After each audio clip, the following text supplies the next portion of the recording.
Meet a man who not only practices sustainability, but writes and teaches about the greater value of regenerative farming, making the world better for the future. So this 120-acre farm is where my wife Joanna and I live out much of our days trying to live as sustainable a life as we can. So Hank, thank you for having us out here today. This is truly a piece of paradise. Will you share with us where we are and what you have going on here? Yeah, that's great. We call this place Prairie Turnip Farm. We named it after a native plant that grows here. We are trying to improve the land, build soil through the use of livestock, rotational grazing. We believe in diversity, and so you'll see lots of different wildflowers and weeds that feed the bees, feed the sheep, and feed the soil. In fact, I think a lot of times people see a farm like this and they see weeds and it's like, wow, they don't take care of that. Yeah, no, that's, it's such a common sort of myth from the days of when we plowed the soil clean. Everybody talked about the farm being neat and tidy and in control. And we discovered that we actually mined the soil, we depleted the soil.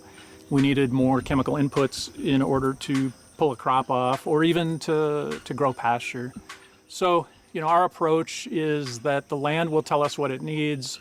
It will grow what is capable of growing at that point in time, and then we'll impact it through the use of typically animals, and then it changes from season to season, it changes from year to year. We would be on the periphery of what would be called regenerative agriculture these days, because we're really looking at soil, we're really concerned with the soil.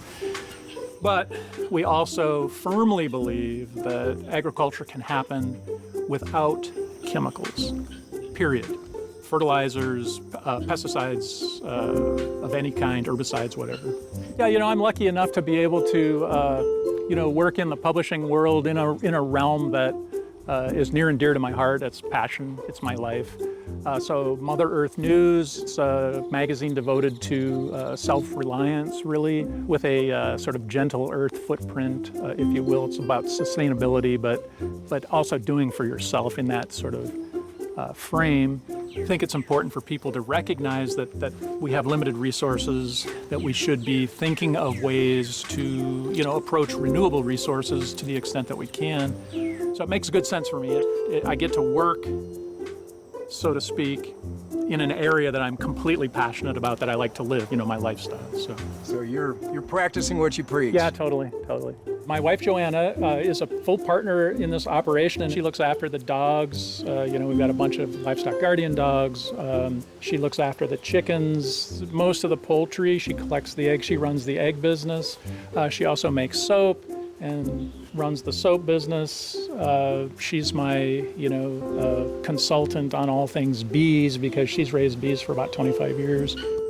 So Hank, it sounds a little bit like we're in a menagerie. Can you share with us the animals that you have here on the farm? Totally. Well, first of all, you have to enjoy your space, and you have to enjoy the creatures that share that space with you. And Joanna and I really love fowl and poultry. So we've got guinea hens, mostly hens, but they're fowl. And they take care of the ticks, some of the grasshoppers. But our yard and the farmstead area are pretty well tick-free. That's what they go for. We have ducks and geese because we like duck eggs, and the geese sort of guard some of the rest of the poultry from, small predators, some raccoons and whatnot. Chickens, of course, we eat, and we eat the eggs of, and we also have a business selling meat chickens and eggs. And then our sort of big, in the business world, it would be a profit center, right, such as it is, would be hair sheep. And it's a landrace breed that I actually developed that's suited to the environment here at this farm and our management practices. And so that's the biggest piece of our puzzle. They help us manage the grassland and in the process build soil. We also have some cattle, and cattle do a different sort of thing to the land that the sheep don't. They complement each other on the same pastures. And so I brought in some Highland cattle.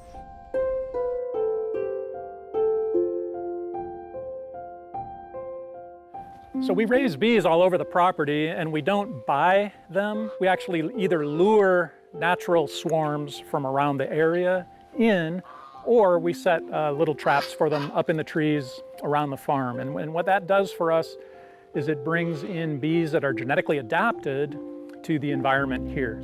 So Hank, share with us, what's this here? Well, so we call them swarm catchers. If you take a look at the dimensions of it, it's the same cross-sectional dimension as the hives that we use. A healthy bee colony, it will expand its numbers until it's too large for the container or the hive, the space that it's inhabiting. And about half of the bees will leave with the original queen to find a new place to colonize. And the new colony will find a box, perhaps it's this, perhaps it's another hollow in a tree, and that's actually how bees sort of propagate themselves. Is it fair to say you're not necessarily raising bees, you're borrowing bees? Yeah, in a sense? Or we're giving them a place to live. And we provide additional houses for them every year. We promote the wildflowers here because for us, having the bees thriving is every bit as important as trying to sell some bee products to our customers. Well, you have a beautiful place, and we really appreciate you sharing it with us. Yeah, thanks. I'm so glad you guys could come out. Thank you, and best of luck to you, Hank.